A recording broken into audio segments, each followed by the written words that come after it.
Kita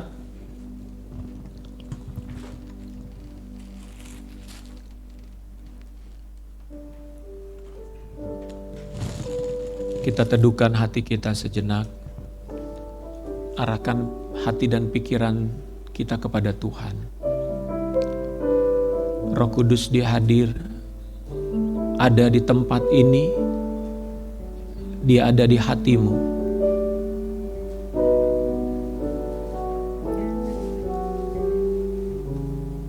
Harapkan hal-hal yang ajaib dari Tuhan. Harapkan jawaban-jawaban dari Tuhan atas hidupmu. Dengan kita datang pagi ini kepada Tuhan, Dia akan melakukan jauh lebih banyak dari yang kita doakan dan pikirkan. Percayalah, percayalah. Bapa di sorga, kami datang pagi hari ini ke hadapan takhta kudus-Mu. Kami mengucap syukur karena Roh Kudus yang bekerja di dalam kami dan melalui kami. Roh Kudus yang mengurapi kami, Roh Kudus yang ada di tempat ini. Kami bersama-sama menyembah kepada-Mu ya Tuhan dalam nama Yesus Kristus.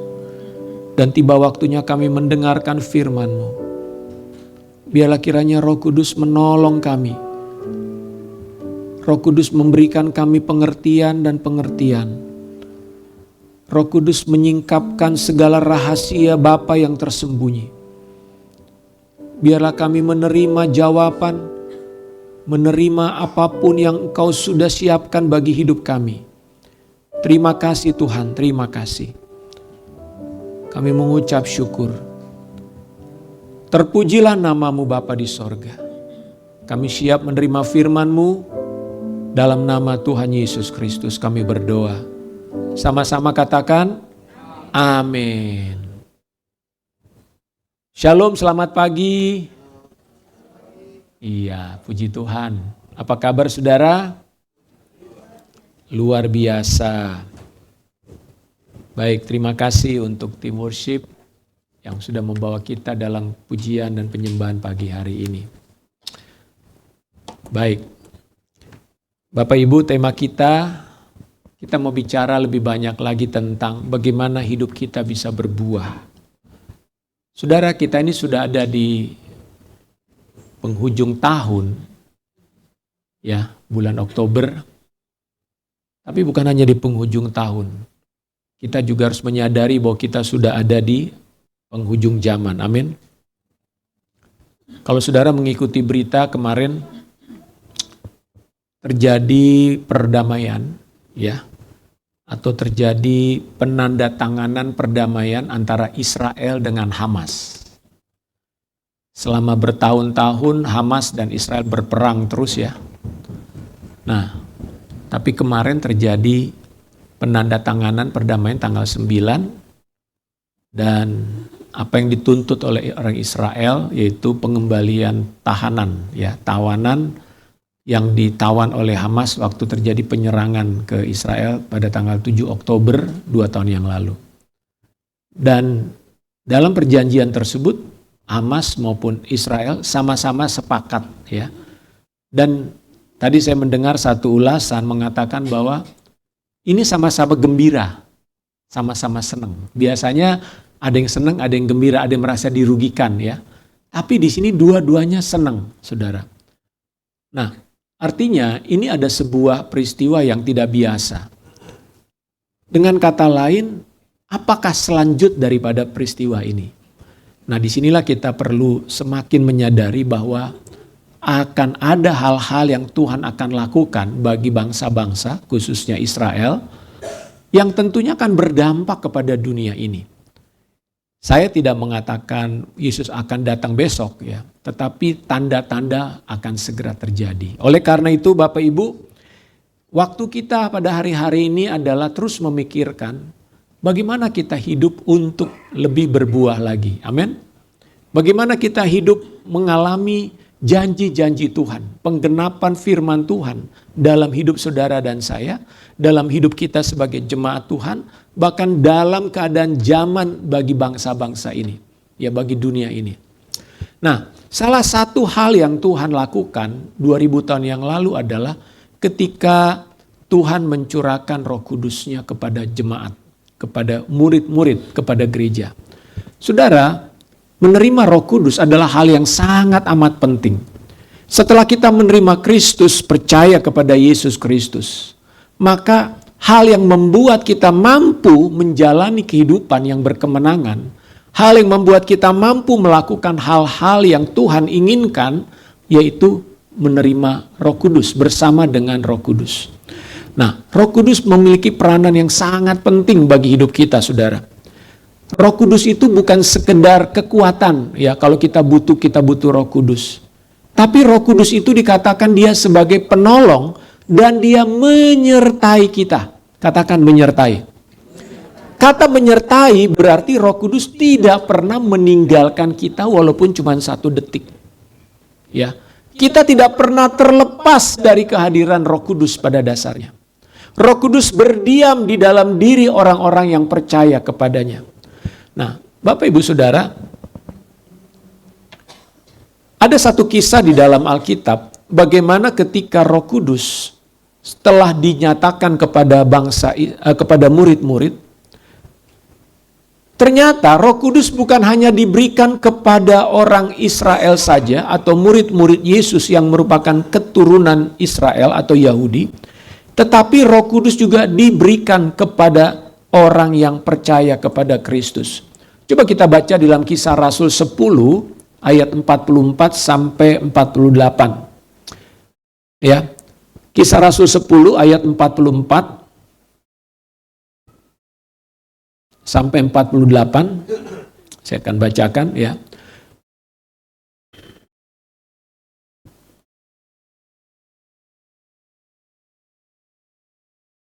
Ya, ada di layar ya. Ketika Petrus sedang berkata demikian, ya berkata apa? Petrus ini sedang ada di rumah seorang bernama Kornelius, ya dengan keluarga besar sedang berkumpul. Petrus sedang memberitakan tentang Injil kepada keluarga Kornelius. Turunlah Roh Kudus ke atas semua orang yang mendengarkan pemberitaan itu. Dan semua orang percaya dari golongan bersunat, ya, golongan bersunat artinya orang-orang Yahudi, ya, mereka murid Yesus, tapi mereka orang Yahudi yang masih mengikuti adat istiadat sunat, ya, sebagai tanda orang percaya pada waktu itu. Yang menyertai Petrus tercengang-cengang, ya, terbengong-bengong, terheran-heran. Kenapa? Karena melihat bahwa karunia Roh Kudus dicurahkan ke atas bangsa-bangsa lain juga. Dari mana mereka tahu bahwa karunia Roh Kudus dicurahkan? Sebab mereka mendengar orang-orang itu berkata-kata dalam bahasa roh dan memuliakan Elohim. Lalu kata Petrus, bolehkah orang mencegah untuk membaptis orang-orang ini dengan air, sedangkan mereka telah menerima Roh Kudus sama seperti kita? Ayat 48, lalu ia menyuruh mereka dibaptis dalam nama Yesus Kristus. Kemudian mereka meminta Petrus supaya ia tinggal beberapa hari lagi bersama-sama dengan mereka. Saudara-saudara, ini adalah sebuah peristiwa yang sangat penting dalam sejarah gereja atau sejarah kekristenan. Kenapa? Karena sampai hari itu yang disebut dengan murid-murid Yesus itu hanyalah orang-orang Yahudi. Ya, keturunan Yahudi saja, bangsa Israel. Tetapi Tuhan tidak hanya memaksudkan keselamatan itu hanya bagi orang-orang Yahudi saja, tetapi juga bagi bangsa-bangsa non-Yahudi. Nah, untuk itu suatu kali Tuhan menyuruh Petrus mendatangi rumah seorang tentara Romawi. Ya, tentara Romawi berarti dia bukan orang Yahudi. Ya, namanya Kornelius. Kornelius ini seorang yang percaya kepada Tuhannya Israel. Dia bukan orang Yahudi, tapi dia percaya kepada Tuhannya orang Israel. Dia beribadah kepada Tuhannya orang Israel, bahkan dia memberikan banyak persembahan atau sedekah istilahnya kepada orang-orang yang membutuhkan, termasuk orang-orang Yahudi yang miskin-miskin. Jadi dengan kata lain, Kornelius ini seorang yang mengasihi Tuhan Elohim, saudara. Tapi dia belum diselamatkan karena dia belum percaya kepada Yesus. Dia hanya mengikuti ajaran Yahudi berdasarkan hukum Musa. Tapi mereka atau Kornelius ini belum pernah mendengar tentang Yesus. Nah, suatu hari Roh Kudus mengutus Petrus untuk datang ke rumah Kornelius. Lalu kemudian Petrus itu memberitakan tentang Injil kepada Kornelius. Siapa itu Yesus? Bahwa mereka sekarang harus percaya kepada Yesus. Bahwa mereka bukan lagi mengikuti hukum Taurat, mengikuti apa yang dikatakan tertulis dalam hukum Taurat, tapi kalau mereka ingin diselamatkan dan berkenan kepada Bapa di sorga, maka mereka harus percaya kepada Yesus Kristus. Nah, ketika Injil itu diberitakan kepada mereka, saudara, apa yang terjadi? Keluarga Kornelius ini tiba-tiba menerima yang namanya baptisan Roh Kudus. Mereka dipenuhi oleh Roh Kudus. Dengan cara bagaimana tahu? Mereka tiba-tiba berbahasa roh, saudara. Ya, bayangkan ini mereka sedang mendengarkan khotbah. Ya, bukan lagi ditumpang tangan. Mereka lagi dengar khotbah. Tapi rupanya khotbahnya Petrus membuat hati mereka begitu haus akan Tuhan. Karena mereka memang rindu kepada Tuhan, saudara. Hati mereka begitu lapar akan Tuhan. Sehingga ketika mendengar khotbah Petrus bahwa Tuhan mengasihi bangsa-bangsa bukan Yahudi. Bahwa Tuhan memperhatikan bangsa-bangsa yang bukan Yahudi. Dan mereka berkata, Tuhan sungguh adalah sebuah anugerah kalau kami bukan termasuk bangsa pilihan. Tapi kami boleh percaya kepada Tuhan Yesus dan diselamatkan. Dan tiba-tiba saudara, Roh Kudus dicurahkan atas mereka. Saudara, Petrus dan teman-teman tuh heran. Loh, kok bisa mereka menerima Roh Kudus? Kan mereka bukan orang Yahudi. Karena dalam pikiran Petrus selama itu adalah yang namanya keselamatan hanya untuk orang Yahudi. Bukan untuk orang-orang non-Yahudi. Jadi ketika Tuhan menunjukkan kasih-Nya kepada orang-orang non-Yahudi, dalam hal ini keluarga Kornelius, dengan tanda mereka menerima Roh Kudus, dengan tanda berbahasa roh, Petrus heran. Waduh, ternyata salah selama ini. Tuhan mengasihi bangsa-bangsa yang bukan Yahudi juga. Tuhan tidak membedakan orang untuk diselamatkan dan dipenuhi oleh Roh Kudus.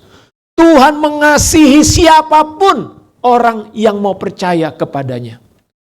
Dan ketika itu saudara, Roh Kudus pun dicurahkan kepada orang-orang yang ada di rumah Kornelius. Sama persis seperti ketika hari Pentakosta, saudara.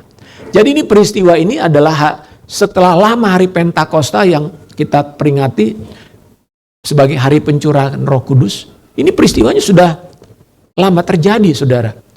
Nah, apa yang kita mau lihat di sini? Bahwa ternyata Roh Kudus itu diberikan kepada setiap orang. Amin. Roh Kudus diberikan kepada setiap orang. Dan tanda mereka menerima dipenuhi oleh Roh Kudus itu mereka berbicara dalam bahasa roh. Oleh karena itu, saudara-saudara, kita meyakini ya bahwa bahasa roh itu adalah sesuatu yang Tuhan berikan kepada setiap orang yang percaya. Ya, bukan sesuatu yang hanya spesial kepada orang-orang tertentu saja. Kenapa? Karena Roh Kudus diberikan kepada semua orang. Yang menjadi pembeda adalah apakah kita percaya atau tidak kepada Tuhan Yesus. Apakah kita percaya bahwa Roh Kudus pun diberikan kepada saya, kepada kita sebagai orang-orang yang percaya kepada Tuhan. Karena banyak orang yang menganggap bahwa Roh Kudus itu sesuatu yang abstrak, ya. Roh Kudus berbicara hal-hal yang tidak kelihatan, ya, atau bahkan ada yang takut ketika bicara tentang Roh Kudus. Kenapa? Seolah-olah kalau ada Roh Kudus nanti ada hal yang aneh-aneh, ya. Ada hal-hal yang enggak masuk akal, enggak logis begitu ya. Tapi sebetulnya kita ini sering kali disebut sebagai hidup dalam zaman Roh Kudus. Kenapa? Karena Roh Kuduslah yang akan membawa perubahan dalam hidup kita, saudara. Roh Kudus itu bekerja dengan cara yang supranatural, membawa perubahan-perubahan.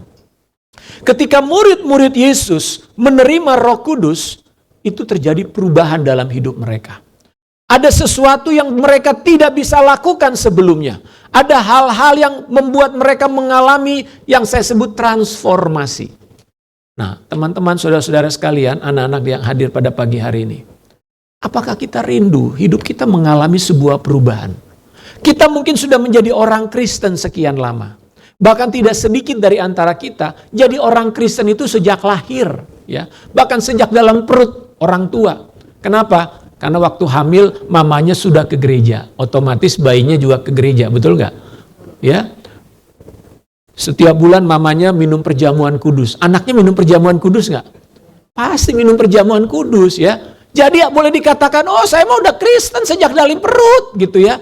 Nah, akibatnya apa? Banyak orang yang karena lahirnya merasa sudah sebagai orang Kristen, maka dia tidak mengerti, dia merasa bahwa ya sudah, saya udah Kristen, terus mau apa lagi? Ya, kurang apa lagi? Saya kan udah Kristen. Tapi saya mau katakan, kekristenan itu bukan sesuatu yang bersifat diturunkan. Tetapi kekristenan adalah iman personal daripada pribadi-pribadi, saudara. Kenapa? Karena kekristenan itu bicara hubungan kita dengan Tuhan. Memang kita sudah dipilih oleh Tuhan. Saudara dan saya sudah dipilih oleh Tuhan menjadi orang yang percaya kepada Yesus. Tetapi setiap kita harus mempunyai satu hubungan pribadi dengan Tuhan. Itulah sebabnya kenapa setiap orang perlu mengaku imannya kepada Yesus dan perlu dia menerima Roh Kudus dalam hidupnya supaya dia mengalami kehidupan yang diubahkan. Nah, pertanyaannya, seberapa rindu kita ini mau hidupnya berubah, saudara? Seberapa rindu hidup saya mengalami perubahan dari hari ke hari. Saudara, jangan merasa bahwa ya saya sudah berubah, saya sudah lahir baru. Tapi ingat, perubahan itu adalah sebuah proses yang Tuhan ingin terus lakukan dari waktu ke waktu. Perubahan demi perubahan. Supaya apa? Supaya hidup saudara dan saya menjadi terang di tengah-tengah dunia ini dan Bapa dipermuliakan. Jadi jangan pernah berpikir perubahan itu sudah satu kali selesai. Tidak, saudara. Hidup kita harus terus-menerus diubahkan oleh Tuhan. Nah, Roh Kudus memiliki peranan yang penting untuk mengubah hidup kita, saudara. Kita akan melihat ada 3 perubahan yang dialami oleh murid-murid dalam sejarah gereja yang ditulis dalam Kisah Para Rasul. Apa saja yang membuat mereka, perubahan apa saja yang terjadi dalam hidup mereka sebagai orang percaya atau sebagai murid Kristus. Kita lihat, yang pertama, boleh klik selanjutnya. Perubahan orang percaya setelah menerima Roh Kudus, yang pertama adalah namanya mengalami transformasi mental. Ya. Sikap mental. Roh Kudus itu membawa perubahan sikap mental kita di dalam Tuhan. Ya. Coba kita baca dalam Kisah Rasul pasal 2 ayat 14. Kisah Rasul pasal 2 ayat 14. Ini adalah peristiwa ketika murid-murid menerima baptisan Roh Kudus di loteng Yerusalem, di mana ribuan orang sedang hadir di luar. Ya, saya sudah berkali-kali menyampaikan kisah ini. Tapi ada peristiwa yang penting yang bisa kita pelajari di sini. Di sana dikatakan ketika murid-murid menerima Roh Kudus dengan bertanda berbagai-bagai bahasa, orang-orang di luar dengerin di ruangan itu ada apa itu? Kok dia ngomong bahasa ini, bahasa Arab, bahasa Media, bahasa Elam, bahasa macam-macam. Lalu bilang, oh itu mah orang-orang lagi mabok. Padahal baru jam 9 pagi, saudara. Nah, Petrus kemudian bersama dengan 11 rasul yang lain dan 120 orang yang ada di ruangan itu, Petrus berdiri. Di sini katakan, maka bangkitlah Petrus berdiri dengan ke-11 rasul itu dan dengan suara nyaring. Wah, ini nggak pakai mic, saudara. Saya di sini masih pakai mic. bicara kepada saudara di sini nggak terlalu banyak ya. Coba bayangkan Petrus ngomong sama 3.000 orang. Ya, ribuan orang, lebih daripada 3.000. Ribuan orang pada waktu itu bicara nggak pakai mic. Lalu Petrus berkhotbah. Dia bilang gini, "Hai kamu orang Yahudi dan semua yang tinggal di Yerusalem, ketahuilah dan camkanlah perkataanku ini." Saudara, kita bisa melihat di sini ada sebuah perubahan dalam diri Petrus dan rasul-rasul yang lain. Apa perubahannya? Petrus dan murid-murid yang lain, mereka itu sedang berdoa selama 10 hari. Sudah berhari-hari mereka berdoa di dalam ruangan yang tertutup. Kenapa mereka berdoa di ruangan yang tertutup? Salah satu alasan adalah karena mereka takut untuk diketahui oleh orang-orang pemimpin agama Yahudi. Karena Yesus baru kurang lebih 50 hari yang lalu itu kan disalib. Yesus itu disalib dianggap sebagai penjahat besar loh. Betul nggak? Ya. Artinya Yesus ini dengan murid-murid itu dianggap sebagai, dalam tanda kutip, orang-orang yang harus disingkirkan. Sehingga waktu Yesus bangkit, itu berita kebangkitan Yesus tidak terlalu nyebar, saudara. Memang ada orang yang tahu. Tapi masyarakat luas tidak tahu. Bayangkan 3 hari yang lalu Yesus baru disalib. Itu seluruh kota Yerusalem heboh. Heboh orang kota Yerusalem. Pontius Pilatus sebagai gubernur baru menyaksikan Yesus disalib. Tapi 3 hari kemudian dikatakan Yesus bangkit. Dan setelah kebangkitan Yesus, Yesus tidak pernah lagi tampil di depan publik. Dia nggak lagi mengadakan mujizat, ya. Dia nggak membuat lagi hal-hal yang ajaib di mana ribuan orang menyaksikan, enggak. Yesus hanya ketemu dengan murid-muridnya saja. Dan itu pun tidak setiap hari Yesus bertemu dengan murid-muridnya. Alkitab mencatat hanya beberapa kali. Selama 40 hari setelah Yesus bangkit, hanya beberapa kali Yesus bertemu dengan murid-muridnya. Kenapa? Karena situasi di Yerusalem ya sedang mencekam, saudara. Bayangkan Yesus sebagai tokoh yang sangat terkenal pada waktu itu dibunuh.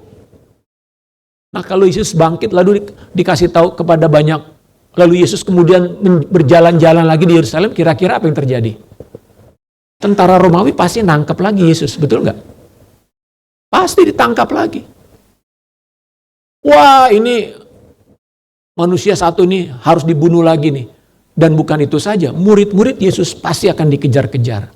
Jadi selama 40 hari, kondisi murid-murid mereka menyembunyikan diri. Pertemuan-pertemuan yang diadakan bersifat rahasia. Tertutup, saudara. Dan setelah Yesus naik ke sorga, bagaimana keadaan murid-murid? Mereka pasti tidak mau gembar-gembor tentang diri mereka. Karena Yesus sendiri berkata, tunggu di Yerusalem, kamu jangan kemana-mana. Itulah sebabnya mereka betul-betul ada dalam kondisi secara mental, mereka mungkin bukan orang pemenang. Karena Yesus sebagai guru mereka tidak tampil lagi sebagai orang yang membuat mujizat-mujizat. Yesus tidak lagi hadir di tengah-tengah mereka. Murid-murid mungkin berpikir, kita bisa apa sekarang? Nggak ada pemimpin lagi. Ayo dong Petrus. Orang lihat Petrus sekarang sebagai apa, saudara? Lo aja kemarin menyangkal 3 kali. Lo aja kabur kemarin. Lo berani apa sekarang menghadapi orang-orang Yahudi? Berani apa lo menghadapi tentara Romawi? Boleh dikatakan kondisi murid-murid Yesus pada waktu itu, mereka hanya bisa berdoa. Karena sadar, ini masyarakat pasti nggak suka dengan kehadiran mereka. Tidak suka. Tapi kita melihat ketika terjadi pencurahan Roh Kudus, ada perubahan. Ada perubahan yang Roh Kudus lakukan dalam sikap mental Petrus dan murid-murid.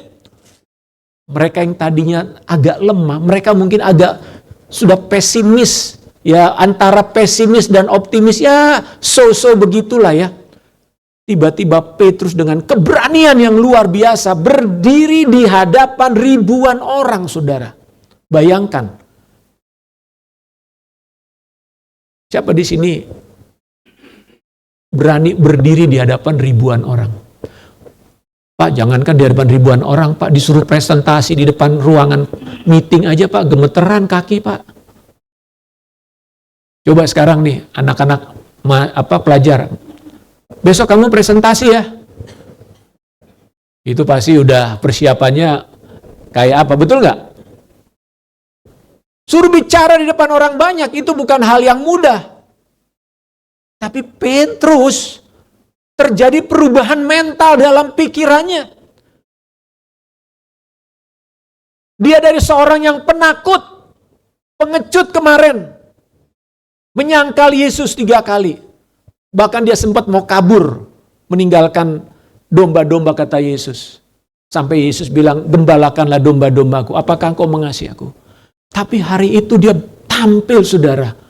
Dan khotbah luar biasa. Saudara bisa baca nanti khotbah Petrus itu luar biasa. Dia bisa mengatakan apa yang terjadi hari ini yang kamu lihat. Ini adalah penggenapan janji Tuhan lewat Nabi Yoel. Roh Kudus dicurahkan ke atas semua manusia. Maka anak-anakmu laki-laki akan bernubuat. Teruna-terunamu mendapat penglihatan-penglihatan. Orang-orangmu tua akan mendapat mimpi-mimpi. Saudara, Petrus berubah. Dari seorang yang minder, orang Belanda bilang minderwaardig, kompleks, ya, rendah diri mungkin, bukan rendah diri sih ya, dia lebih kepada nggak percaya diri, saudara. Tiba-tiba dia penuh dengan percaya diri. Kenapa? Roh Kudus mengubah hidupnya, mengubah hatinya, saudara. Petrus juga adalah seorang yang sombong dan egois. Dia ngomongkan sama Yesus, nih, semua pada kabur, saya nggak kabur Tuhan. Itu Yesus udah bilang, nanti kamu menyangkal aku 3. Enggak, aku nggak akan menyangkal. Semua pada menyangkal, gue kagak Tuhan. Nah, sombong nih kan, ini orang sombong nih. Tapi di hari itu kita melihat Petrus bersikap rendah hati. Dia bersama dengan rekan-rekannya yang lain. Ayo kita bicara sama-sama kepada ribuan orang ini. Kebersamaan menjadi kata penting di dalam perubahan kehidupan murid-murid, saudara. Coba kita baca Kisah Rasul 4 ayat 32. Perubahan apa yang terjadi pada murid-murid? Kisah Rasul 4 ayat 32. Adapun kumpulan orang yang telah percaya itu, mereka sehati dan sejiwa. Waduh, sehati dan sejiwa. Itu kalimat yang gimana ya? One heart, one soul. Ya, kayaknya kita tuh nggak ada perbedaan deh. Ya, kita tuh kayaknya nggak ada hal yang kayaknya yang membuat kita tuh bisa konflik gitu, nggak ada tuh. Nggak ada hal yang membuat kita, lo tersinggung nanti ya kalau gue ngomong ya. Nggak ada, saudara. Orang yang sehati sejiwa begitu kan.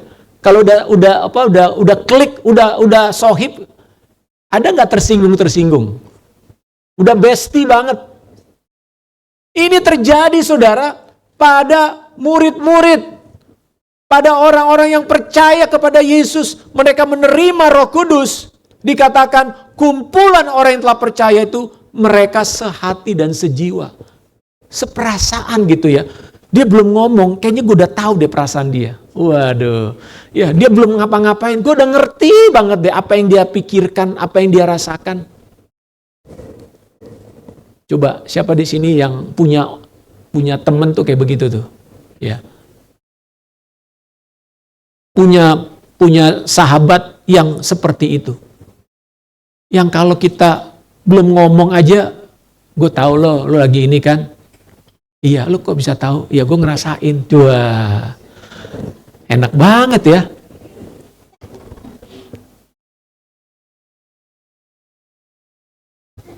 Ada, kalau ketemu orang, nih gue beli nih.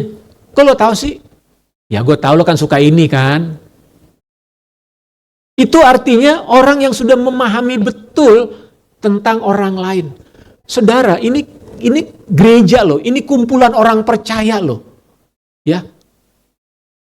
Ini karya Roh Kudus, saya mau katakan. Tanpa karya Roh Kudus, kita tuh berteman tuh susah. Bahkan jangankan berteman, pasangan suami istri aja suka nggak nyambung kalau ngomong. Nanti ikut lagi kursus pernikahan ya. Gak apa-apa ya. Memang kita ini perlu dibangun dalam sebuah kebersamaan yang dikerjakan oleh Roh Kudus. Saudara, kalau kita hidup dalam kebersamaan, kesatuan hati, itu dampaknya luar biasa loh. Ya. Ada kesaksian yang luar biasa bagi orang lain. Lalu apa lagi? Kembali ke ayat tadi. Dikatakan, dan tidak seorang pun yang berkata bahwa sesuatu dari kepunyaannya adalah miliknya sendiri, tetapi segala sesuatu adalah kepunyaan mereka bersama. Wow.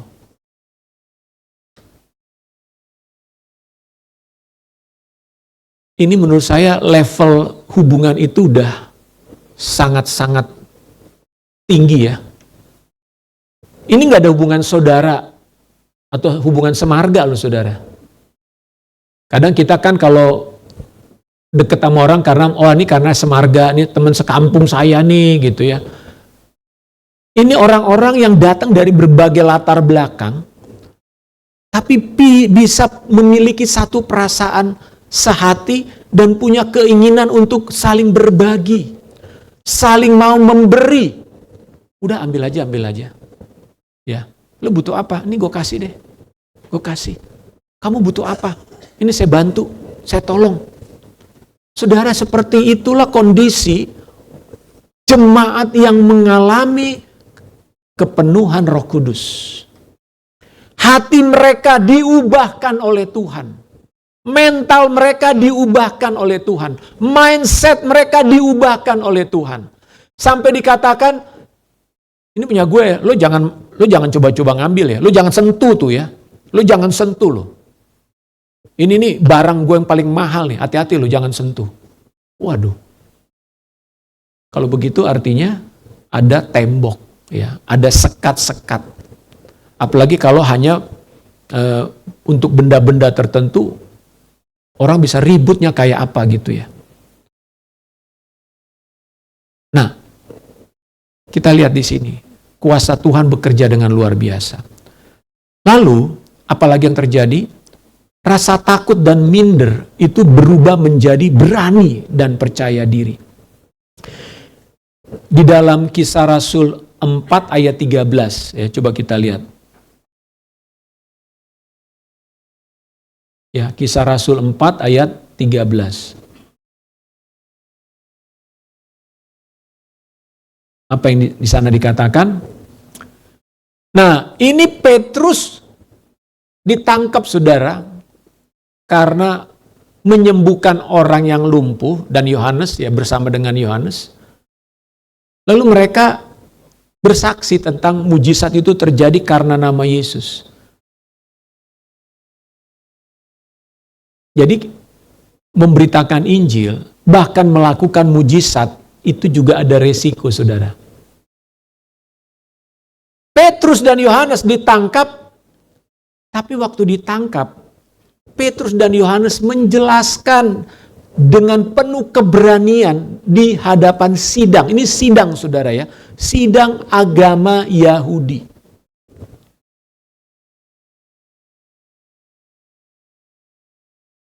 Seberapa kita punya keberanian ketika suatu hari ada orang yang menyidang saudara karena apa yang saudara lakukan.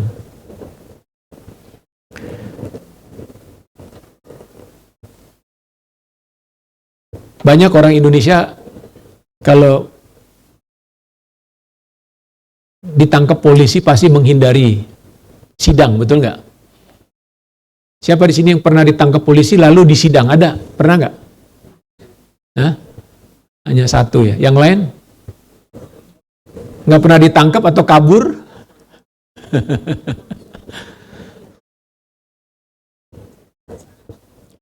Itu baru disidang karena pelanggaran lalu lintas, pelanggaran ringan lah ya istilahnya ya. Tapi coba saudara di sidang, ditangkap, jangankan dibawa ke pengadilan, dibawa ke kantor polisi gitu ya. Lalu saudara ditanya-tanya, gimana kira-kira perasaan saudara? Pasti ada perasaan tidak nyaman ya, ada perasaan takut, ada perasaan aduh gimana nih. Ini Petrus dan Yohanes disidang karena mereka baru saja berdoa untuk orang sakit dan orang itu sembuh. Tapi ketika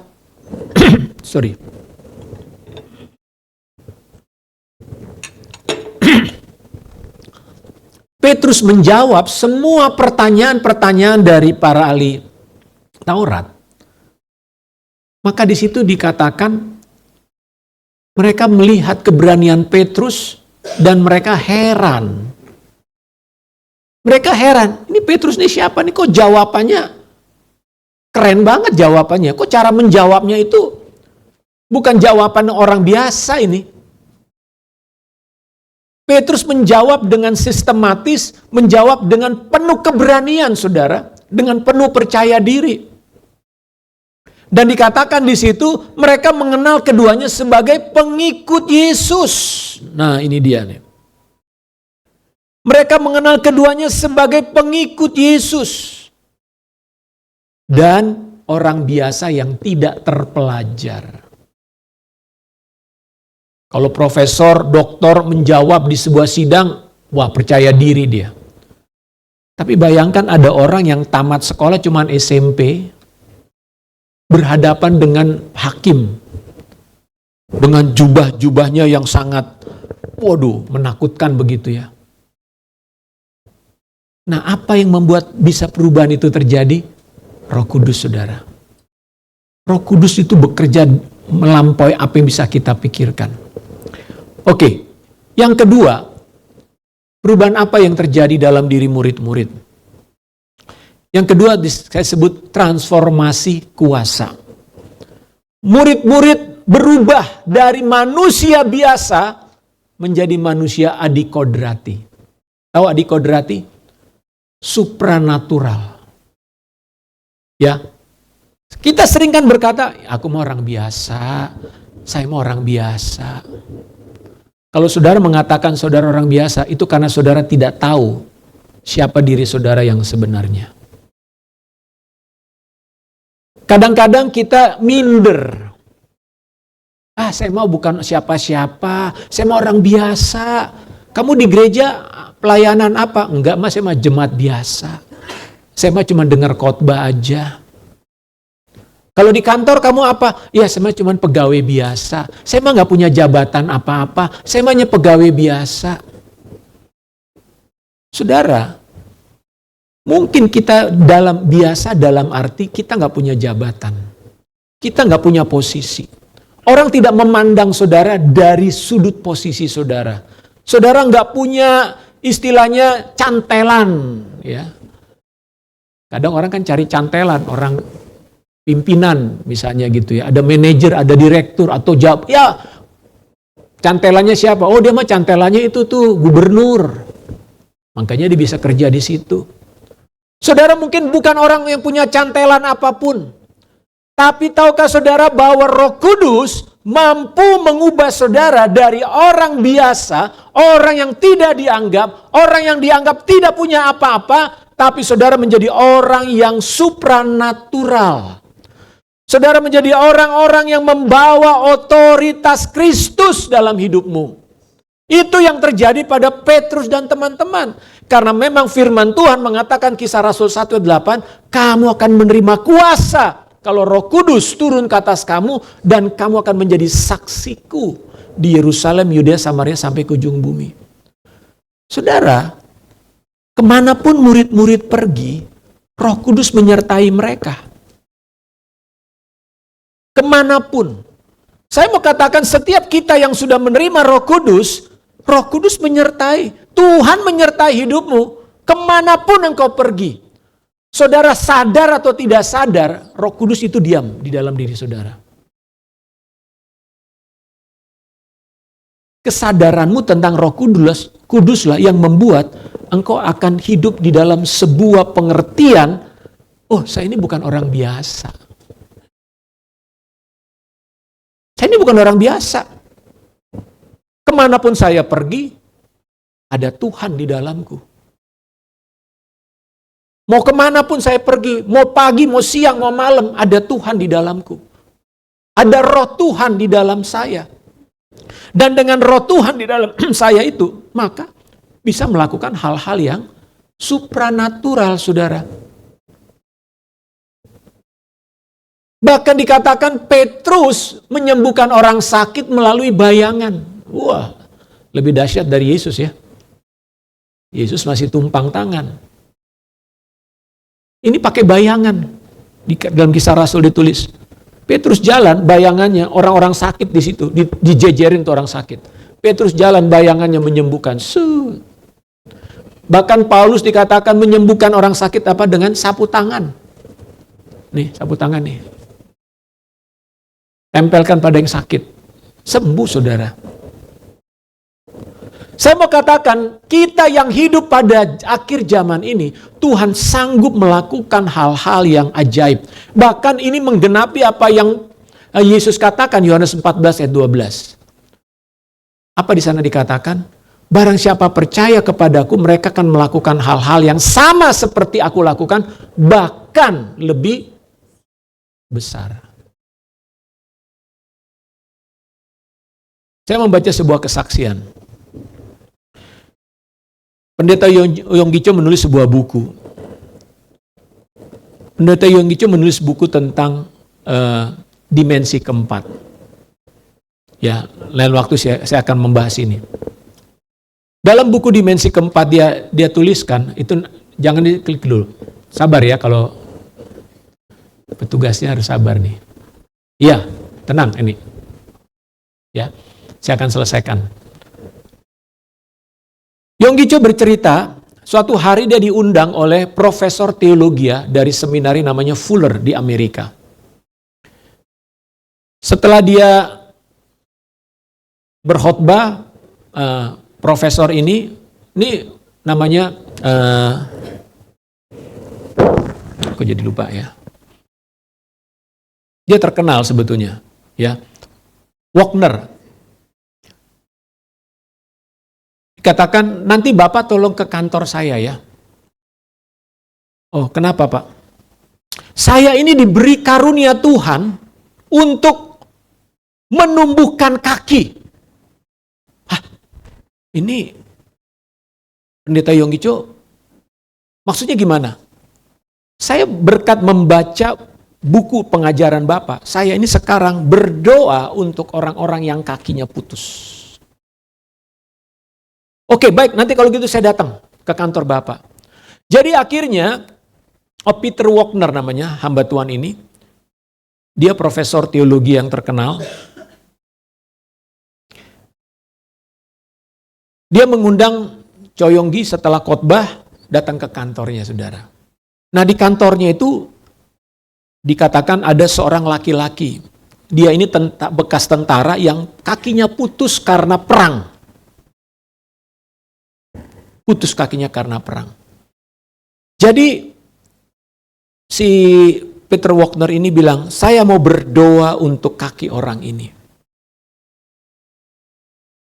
Si Cho Yonggi bilang, oke, kita berdoa, mari kita berdoa.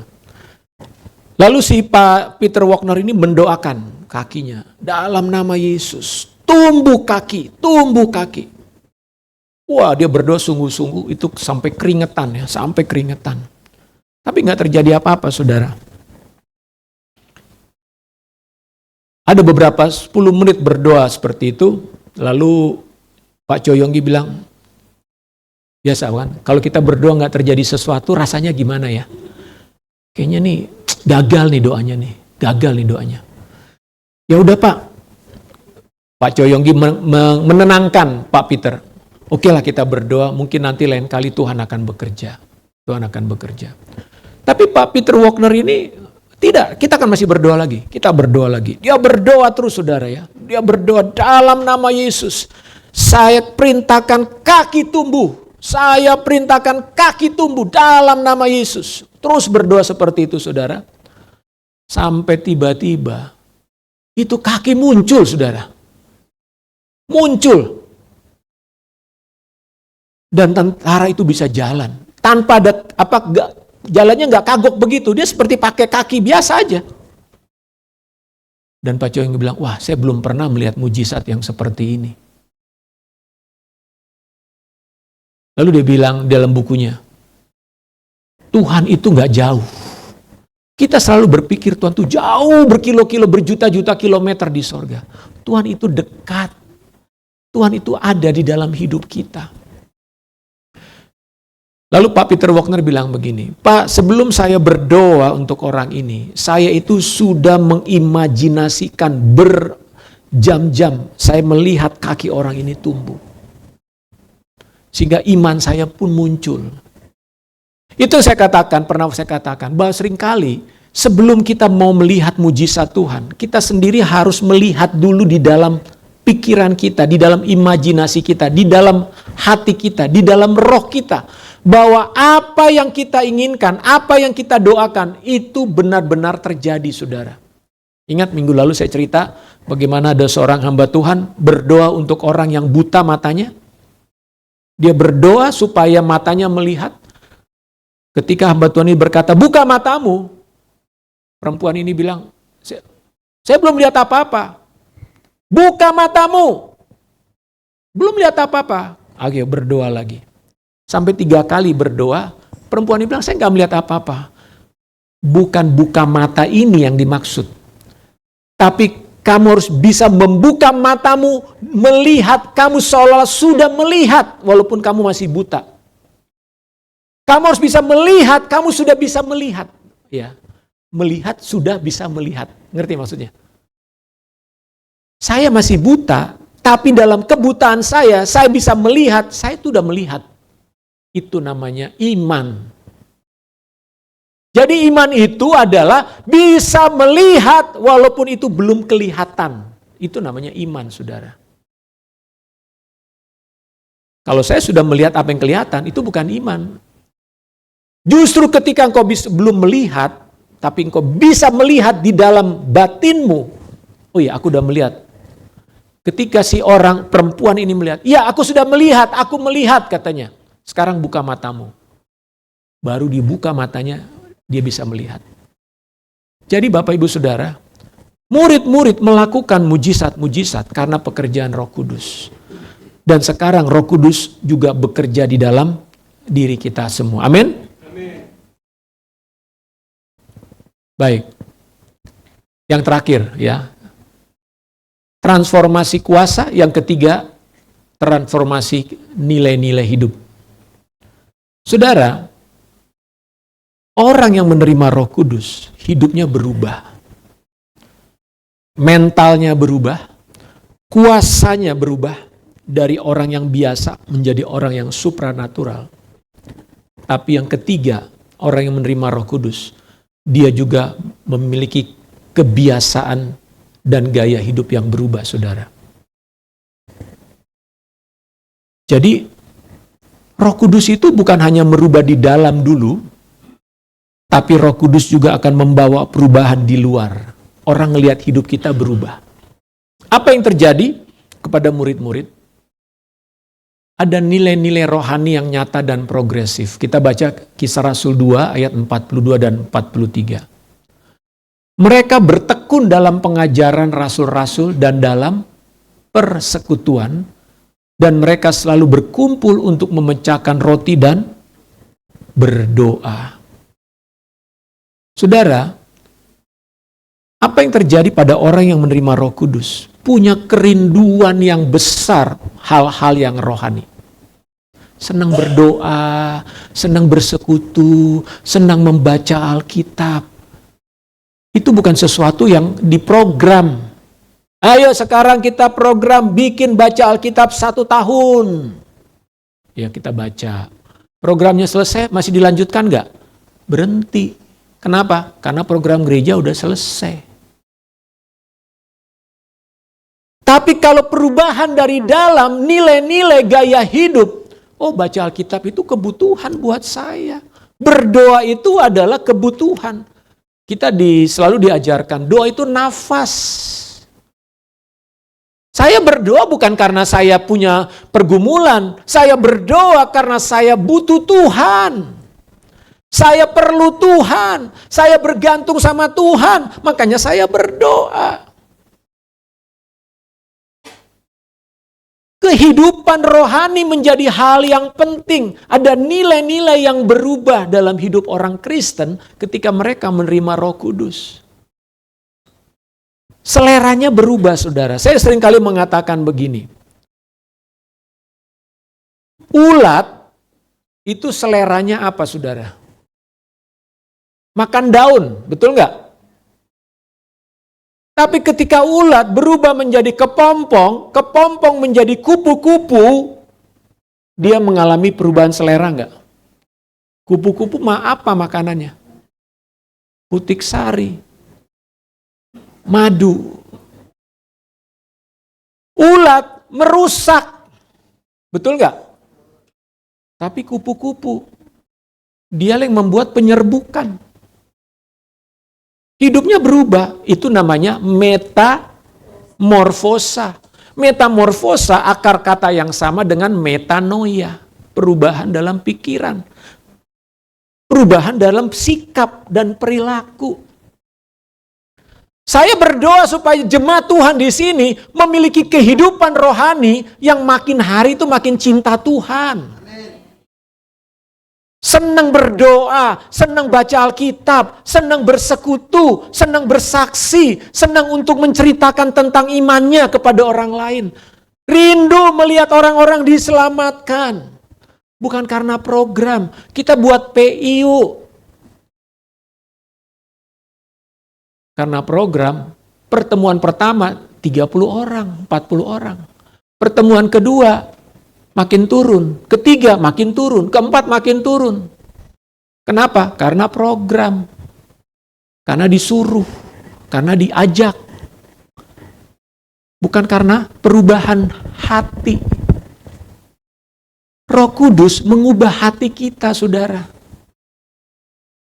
Mengubah selera. Selera yang buruk. Gue gak suka lagi tuh. Ngomong-ngomong kotor, gue udah gak suka. Udah gak pengen ngomong yang kotor. Ngomong yang sia-sia, udah gak pengen. Caci maki orang, udah gak bisa nyaci maki orang mah. Walaupun kesel di hati, tapi pengen ngomong, gue hajar lo. Gue sayang lo.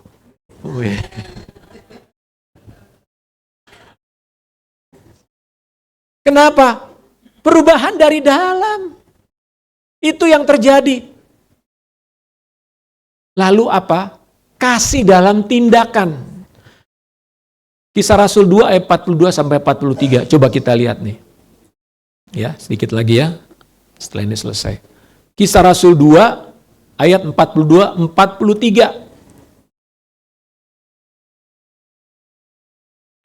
34, sorry. Kisah Rasul 4, maaf.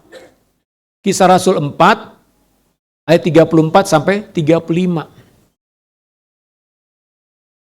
Sebab tidak ada seorang pun yang berkekurangan di antara mereka. Bayangkan ada ribuan orang percaya pada waktu itu, tapi nggak ada yang kekurangan. Nggak ada yang kelaparan. Kenapa?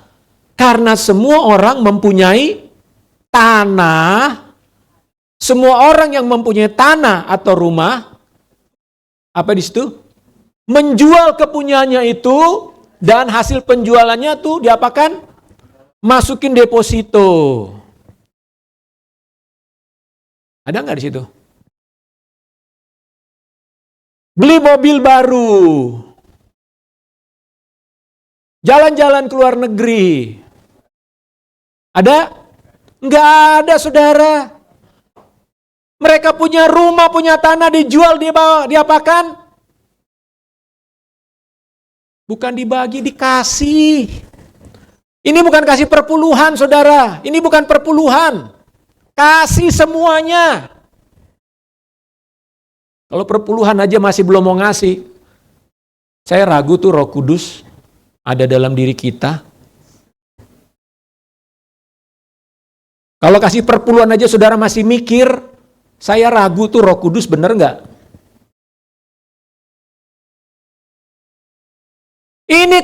Inilah kehidupan jemaat saudara, yang dipenuhi dengan Roh Kudus. Mereka punya hati yang luar biasa. Sampai dikatakan nggak ada yang kekurangan. Dengar baik-baik. Kalau manusia tidak egois, nggak ada orang miskin di dunia ini. Saya mau bilang. Kalau kita semua tidak ada yang egois, nggak ada orang miskin di dunia ini. Nggak ada orang kelaparan di dunia ini. Tapi kenapa ada kemiskinan? Kenapa ada kelaparan? Karena manusia egois. Kita hanya memikirkan diri sendiri. Kita takut.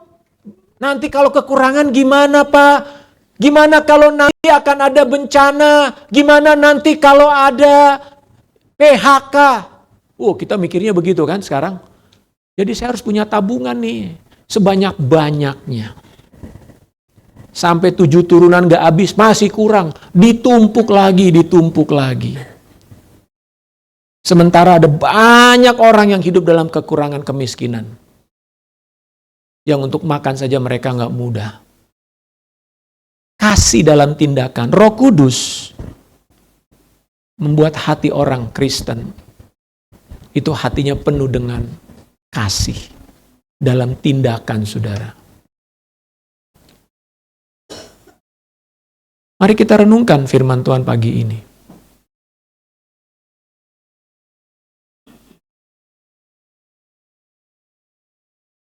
Tuhan mau kita kaya. Saya katakan, Tuhan mau saudara kaya. Tuhan mau saudara kaya. Sekaya-kayanya yang saudara inginkan. Tapi pertanyaannya, ketika saudara sudah kaya, kekayaan itu bukan hanya untuk saudara nikmati. Kekayaan itu adalah supaya saudara bisa berbagi. Amin. Itu tujuannya. Jadi ketika saudara menjadi orang kaya, saya berdoa supaya jemaat ini kaya semua. Ya. Amin semua di situ. Pasti amin. Tapi setelah saudara kaya, jadilah orang yang berbagi. Amin.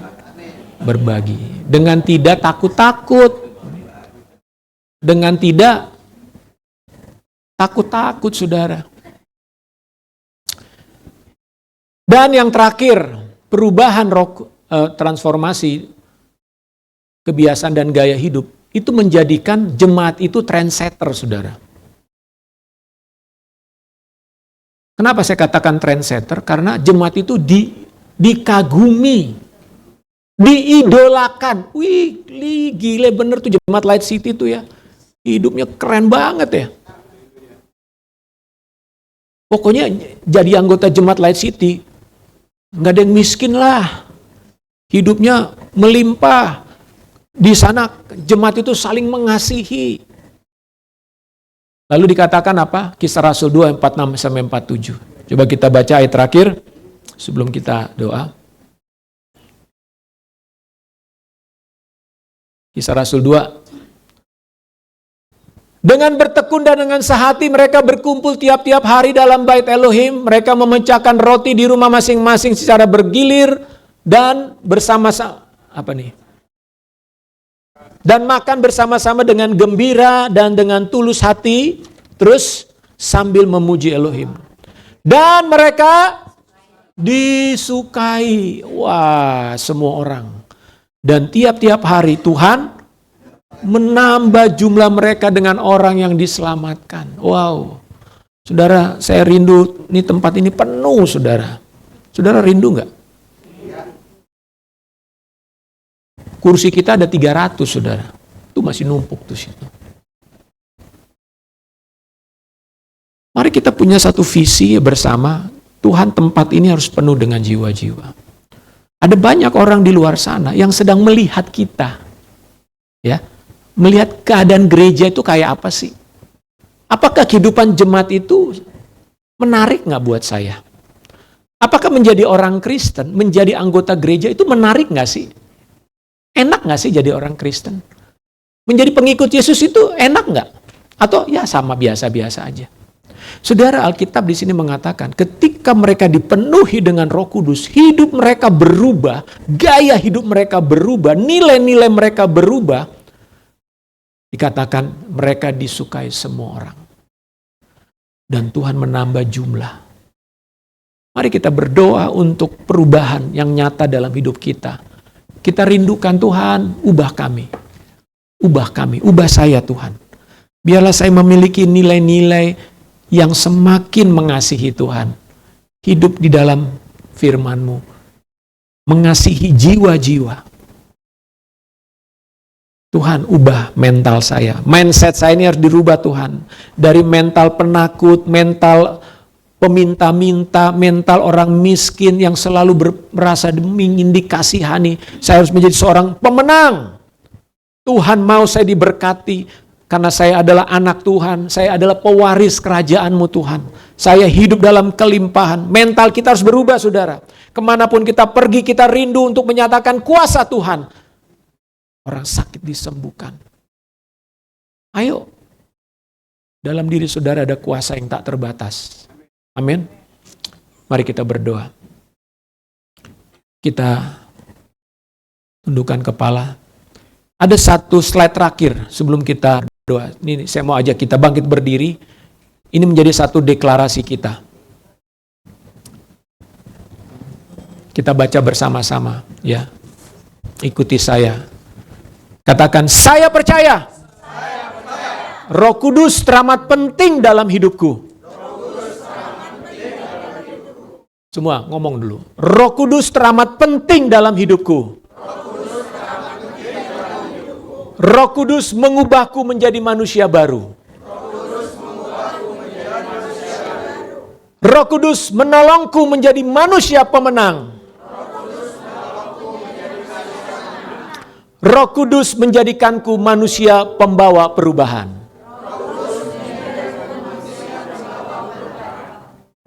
Amin. Sekali lagi ya. Sekali lagi, ikuti. Saya percaya. Roh Kudus teramat penting dalam hidupku. Roh Kudus mengubahku menjadi manusia baru. Roh Kudus menolongku menjadi manusia pemenang. Roh Kudus menjadikanku manusia pembawa perubahan. Haleluya, kita bertepuk tangan untuk Tuhan. Haleluya. Roh Kudus, Kau hadir di sini. Roh Kudus, ku mengasihimu. Kau lembut, kau manis, kaulah penghiburku, penolongku, diutus Bapakku. Roh Kudus kau hadir.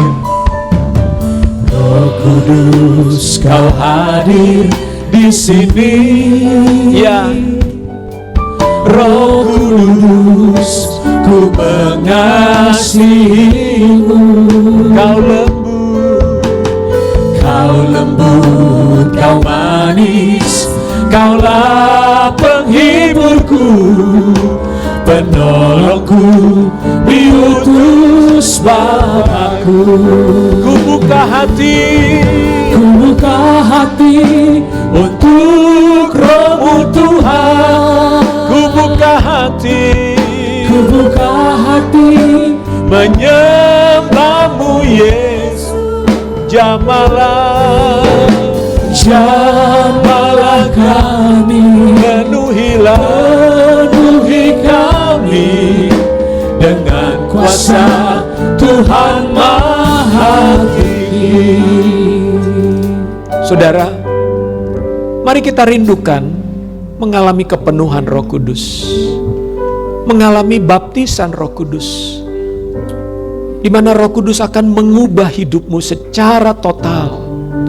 Dia akan mentransformasi hidupmu, mentalmu. Dia akan mentransformasi keinginan-keinginanmu. Dia akan mentransformasi, mengubah dirimu menjadi orang yang adikodrati. Engkau bukan menjadi orang biasa. Mari rindukan. Inginkan saudara. Jangan hanya menjadi orang Kristen yang biasa-biasa.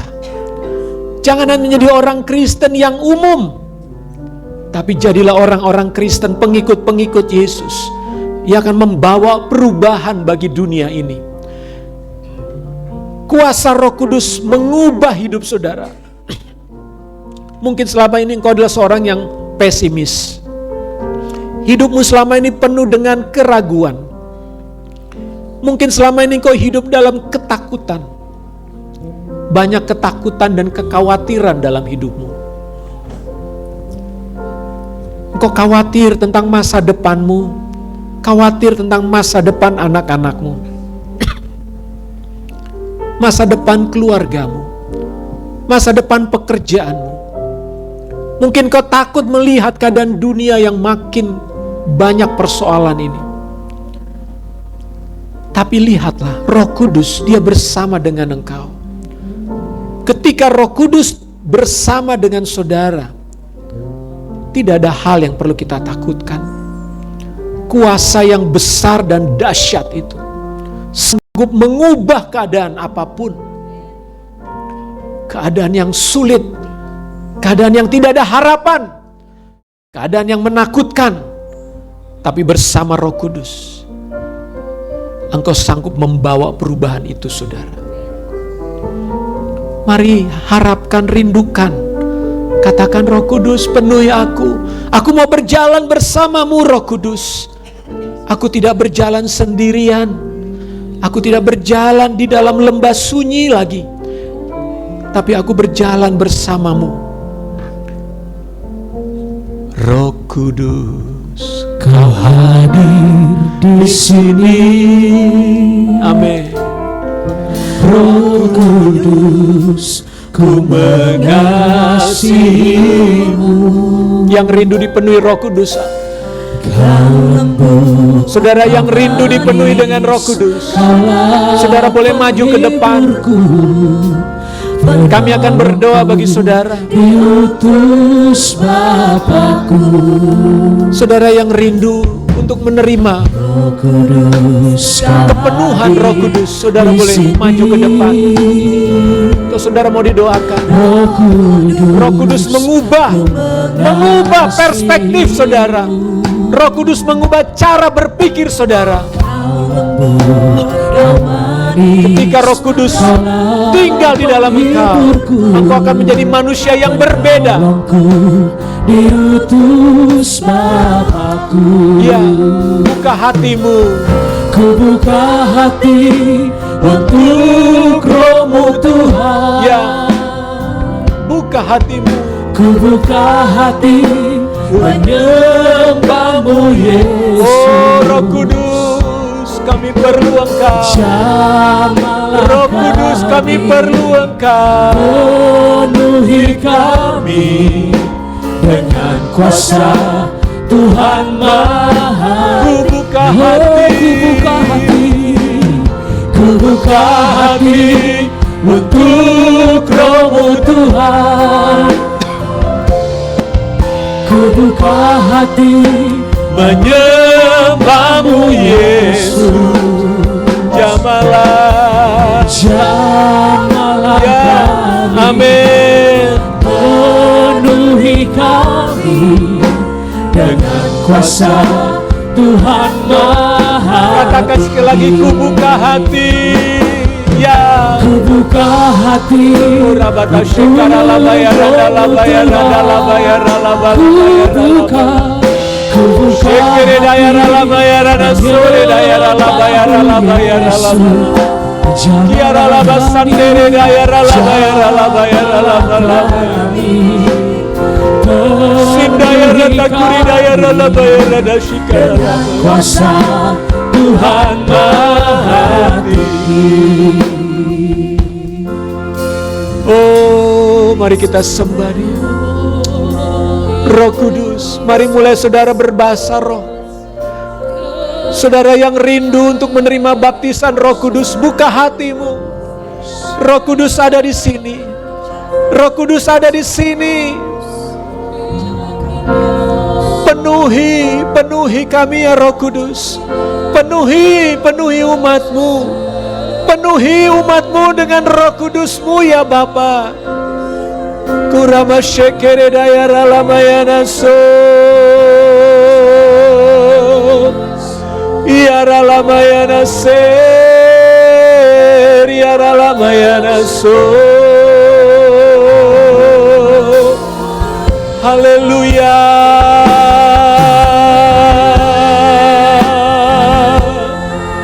Kiara lamayana ser.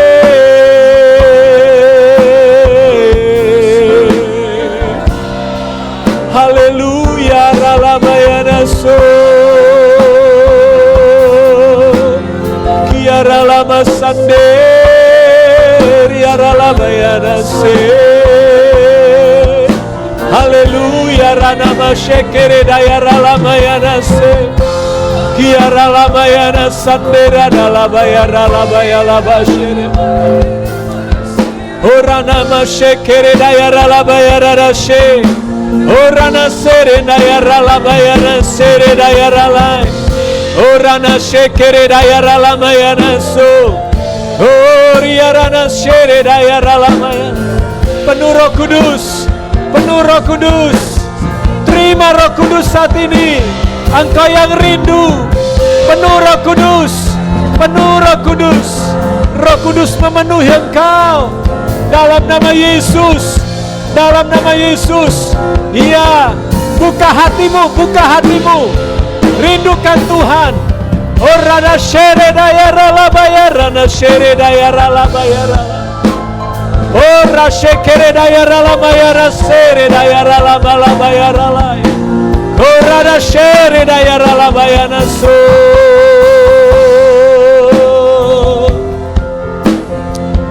Yang sakit disembuhkan. Yang sakit disembuhkan. Iya, katakan, aku sembuh dalam nama Yesus. Aku sembuh dalam nama Yesus. Aku sembuh dalam nama Yesus. Tuhan berikan pikiran-pikiranmu. Mereka yang putus asa, saat ini aku katakan, biarlah engkau menerima pengharapan dari Tuhan. Ada pengharapan yang baru Tuhan berikan dalam hidupmu. Engkau yang sedang mengalami kebuntuan dalam hidupmu, terbukalah pintu itu bagi hidupmu. Ada pintu-pintu berkat, pintu-pintu keuangan mengalir atas hidupmu saat ini. Rumah tanggamu yang sedang mengalami masalah dipulihkan dalam nama Yesus. Dipulihkan dalam nama Yesus. Ada damai sejahtera turun atas rumah tangga saudara. Oh Rama Shekara Labayara. Haleluya. Kurabata Shekara Lama.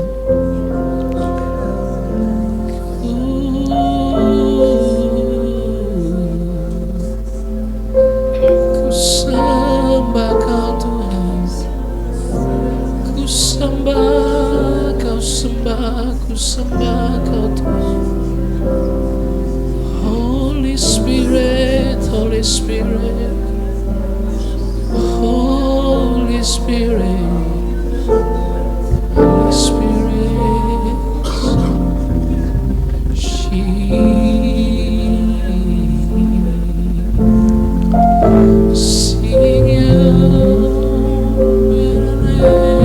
Sing Tuhan memberikan engkau roh keberanian, bukan roh ketakutan.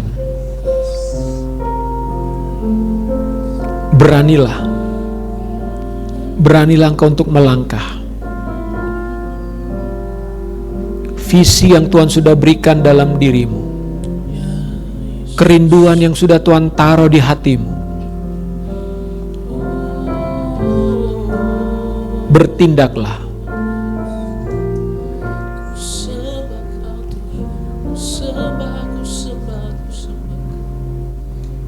Teruslah berdoa. Teruslah berdatang kepada Tuhan.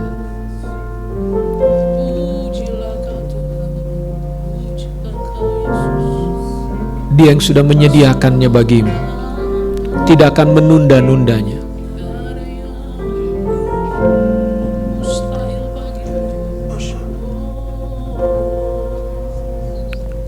Uri alama shikara bata shikara labayara lamish.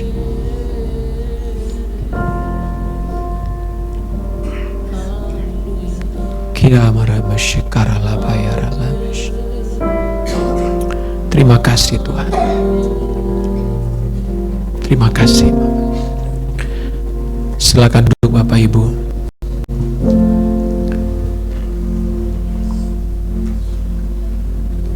Kita masuk dalam doa syafaat.